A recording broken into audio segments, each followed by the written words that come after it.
You have to spare a sympathetic thought for Microsoft at the moment. Wait, don't leave an enraged comment just yet and hear me out.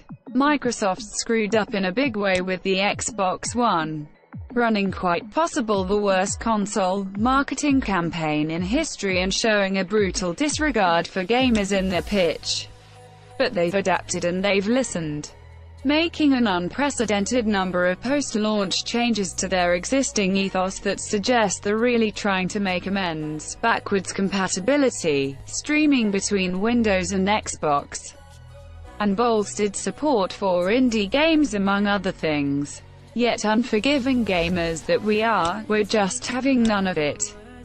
So in a twisted logic way of diverting the spotlight away from Microsoft's current console woes, here's a look at all the other calamities and catastrophes that Microsoft has imparted on their console over the years, dating all the way back to the launch of the original Xbox back in 2001. It's worth saying that Microsoft wouldn't be worthy of having its many flaws highlighted if it wasn't a giant of the video game industry. To think that the same guys who were best known for the dry functionality of Windows made one of the most successful series of consoles in the world is pretty spectacular. But let's save the kowtowing for another day. Fails are, by their very nature, way more fun than successes. Isn't humanity wonderful? So here are the biggest ones suffered by all outings of the Xbox consoles. Number 10. Original Xbox controller. Or, look at that. For the original Xbox, Microsoft designed the first ever console to accommodate the hands of people suffering from gigantism. Good thing regular-handed gamers will get smaller controllers though, right? Right, Microsoft. Nope. The original Xbox controllers were monstrosities that looked like a pair of stumpy legs with this swollen sagging gut hanging down between them. It looked a bit like the Dreamcast controller, but just wrong. The only thing that could have redeemed it would have been if that useless oversized Xbox logo in the middle was actually a giant button that you could smash with your fist when it glowed green to launch a nuke on the game world. No matter what you were playing, the slavery and injustices of the Morrowind world getting you down. Just nuke the damn place. Getting destroyed in a game of Halo. Blow it all up. It's not like Microsoft was entirely unaware of how cumbersome their original console controller was, as they released the S controller, similar to the X360 controller, in Japan upon release. Did they carry out some kind of anthropometric study to find that Japanese people had particularly small hands? Not that it mattered anyway, because no one in Japan bought an Xbox. While Western gamers had to do rigorous hand yoga each time they played Halo. Number 9. External HD DVD player for the Xbox 360. One of the things that gave the Xbox 360 the edge at the start of the last-gen console war was the fact that it came in at a cheaper price than the PS3. This was partly because Microsoft was selling Xbox 360s without Wi-Fi cards, decent hard drives or access to online gaming, but also because they didn't include an inbuilt video disc player. You had to splash out $200 on an official external HD DVD player instead. You may vaguely remember HD DVD in the same way that you remember Betamax cassettes if you're an old-timer, or UMDs if you're a newer timer. It was the optical video disc format supported by Toshiba and Microsoft, whose HDI implementation was used for the menus and interactive elements of the discs, and the main rival to Blu-ray, which emerged around the same time. HD DVD was a slightly inferior format to Blu-ray, and its cause wasn't helped by the fact that it wasn't built into the Xbox 360. While the integrated Blu-ray player on the PS3 is essentially what shot the Blu-ray format to fame, HD DVD was all but redundant by 2008, just a couple of years into the X360's 8-year lifespan, while Blu-ray went on to flourish. This was almost certainly one of the reasons that the console war swung in the PS3's favor in the later stages. Number 8. Xbox One as a TV streaming device. Never in the history of video games has a PR campaign for a console been so supremely botched as that of the Xbox One. It was tragic, it was comical, it was unbelievable. The whole mess was perhaps best exemplified by Microsoft's fixation on making the Xbox One a device for everyone, which entailed presenting it as a TV streaming device rather than, a games console. Getting extremely carried away with the fact that games consoles were beginning to double as pretty nifty media centers. Microsoft talked way more about the Xbox One's ambitions in the TV streaming market than it did about games. They babbled on about how people would be able to interact with their favorite TV shows using the Kinect because every loves the Kinect, right? Watch shows while talking to people on Skype, or check their fantasy sports team standings while watching a match, in their attempt to make the Xbox One more appealing to everyone.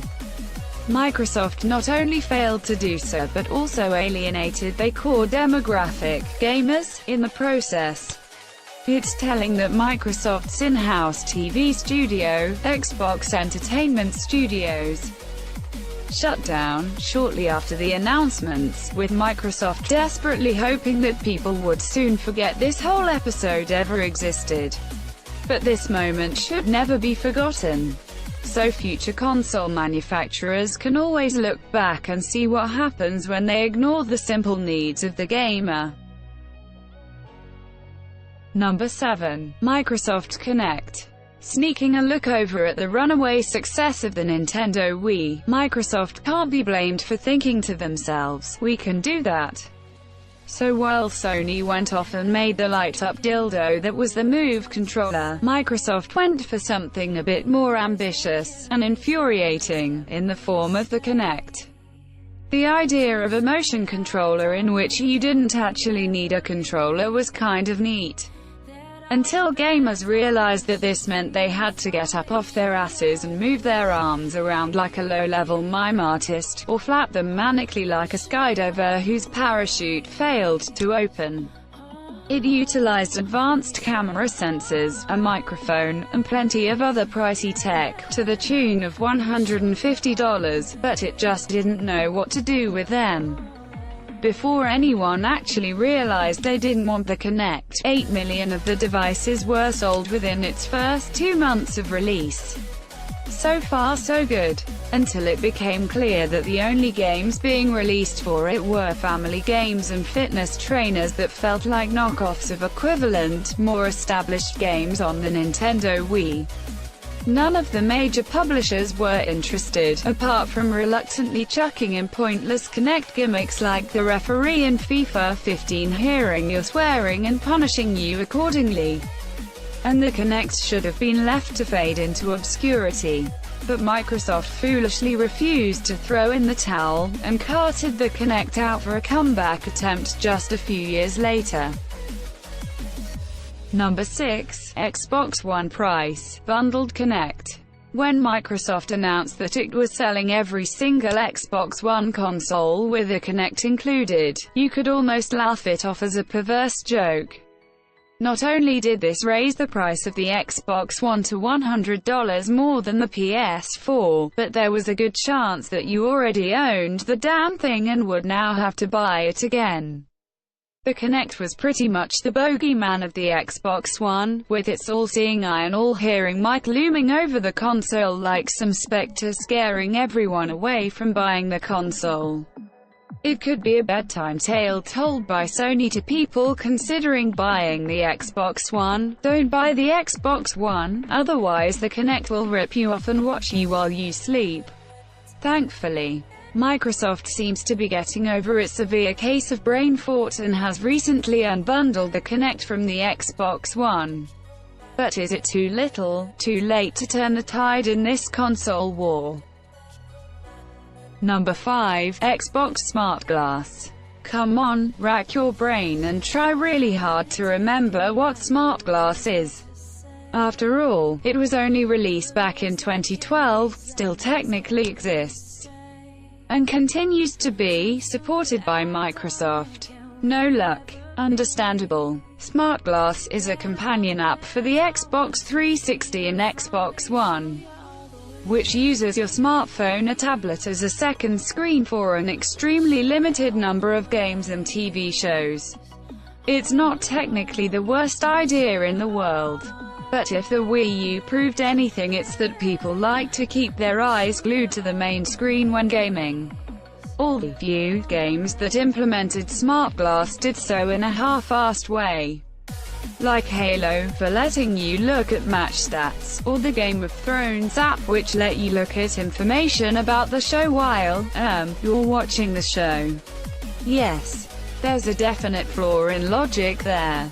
If they found a way to use SmartGlass in a similar way to the brilliant Pip-Boy app for Fallout 4, that inventory screen in ZombiU, or even in the way that iPad syncs seamlessly with Apple TV, then it could yet serve a purpose.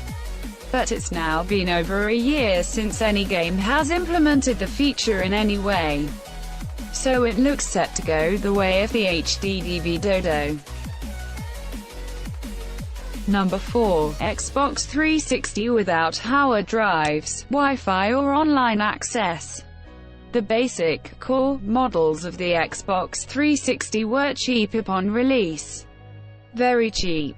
At a paltry $300, it felt like a steal to gamers, until they actually looked at what was contained inside. The core version of the Xbox 360 came without a hard drive. Presumably gamers at the time still thought that this wouldn't be an issue, having been used to memory cards until that point, no Wi-Fi, and of course no access to online gaming unless you paid for an Xbox Live subscription.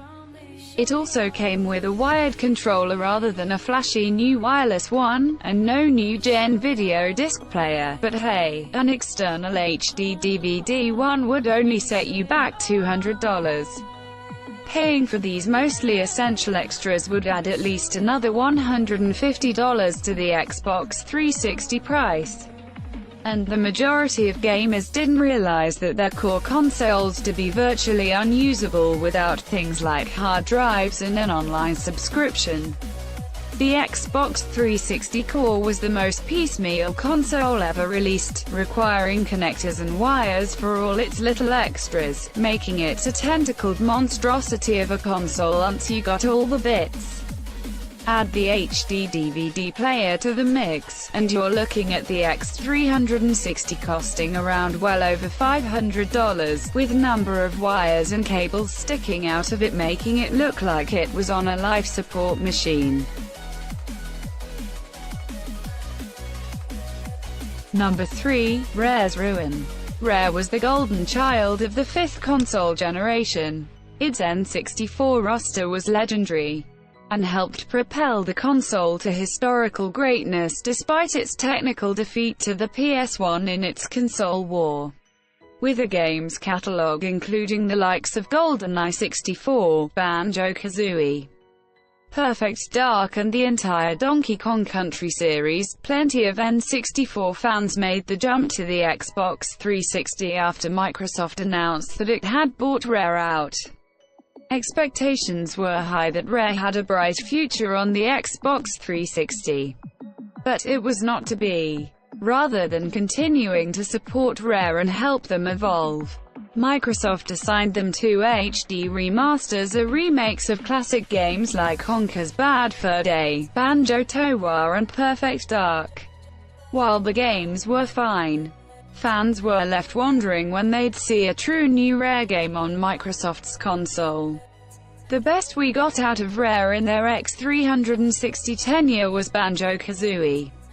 Nuts and bolts, an okay-ish platformer that wasn't nearly as memorable as its predecessors.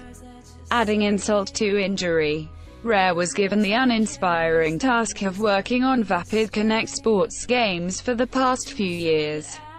The recently released 30-game Rare Replay bundle for the Xbox One is some consolation, albeit no GoldenEye. But it looks decreasingly likely that we'll see Rare recapture their form from the N64 days. Number 2. Always on Internet, Mic and Connect.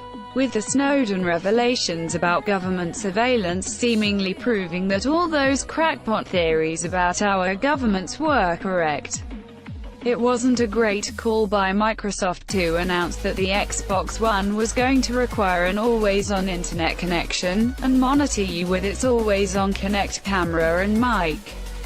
The whole idea not only felt creepy and paranoia-inducing, but outright authoritarian. As a clunky means of DRM, if players were offline for longer than 24 hours. Then crucial features such as your cloud-dependent saved games would be locked down until you reconnected. If you logged in on your account on someone else's console, then you'd get locked out of any games associated with that account after an hour of being offline, or logged out of your account. It felt very messy, and overbearing. The mic on the Kinect was also intended to constantly listen out for player commands as long as the console was switched on. The camera, meanwhile, wasn't going to be always on, but would switch on when you were in relevant games or apps, and would send certain image data of you to Microsoft's cloud. Unsurprisingly, this triggered a freak-out pandemic in the gaming community, who forced Microsoft into yet another U-turn on their pre-release Xbox One promises. Number 1. Xbox 360 as a disk shredder. It should be some consolation to the Xbox One that it's not responsible for what's undoubtedly the worst thing Microsoft have ever done. In a bid to outrace Sony and their PlayStation 3 to the market, Microsoft released the Xbox 360 in an unfinished and stable state. Early Xbox 360 models were plagued by fatal problems, among them the disc scratching fiasco, where it was found that many X360 DVD drives weren't properly designed to keep game discs in place. So if you stood your console in an upright position, as was the rage since the PS2 days, there was a good chance your disc would come out looking like you'd used it as a dog frisbee. On the bright side, once this happened you genuinely could use it as a dog frisbee, so at least there'd be some use for your ruined $60 copy of Gears of War. But there was an even bigger problem plaguing the Xbox 360. Something worse. Something. Reader. Extra. The Red Ring of Death. The Red Ring of Death sounds terrifying, right? In the first production run of Xbox 360 consoles, huge numbers of gamers, between 23% and over 50%, depending on which survey you looked at, reported their X360 seizing up, with the only sign of life from the console coming in the ominous form of the power button flashing red. It's now common knowledge that this dreaded light signifies that your X360 is finished, toasted, fried. But hey, at least that meant you'd get a new model that hopefully didn't double up as a DVD shredder. Also, wasn't it thoughtful of Microsoft to build a light into the console that specifically signaled that your console is dead? It's almost like they knew it was going to happen all along. While it's hard to quantify just how damaging this event was to the Xbox's reputation, you have to suspect that this could have had just as much to do with the Xbox One's poor sales as its catastrophic PR campaign. Know of any other Xbox disasters that you want to share? Or do you believe that Microsoft has learned from its mistakes and that the future looks bright? Leave a comment and let us know. Or why not have a crack at writing for us yourself?